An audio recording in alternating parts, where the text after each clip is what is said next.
It's not yours.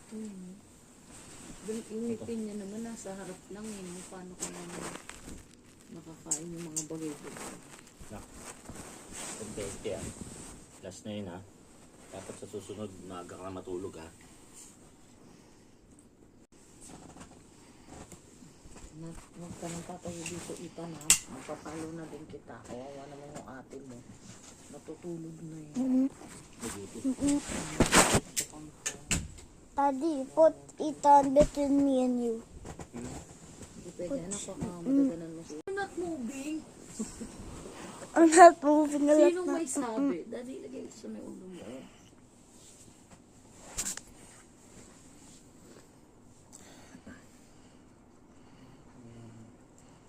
Dali pala. Gusto mo yun.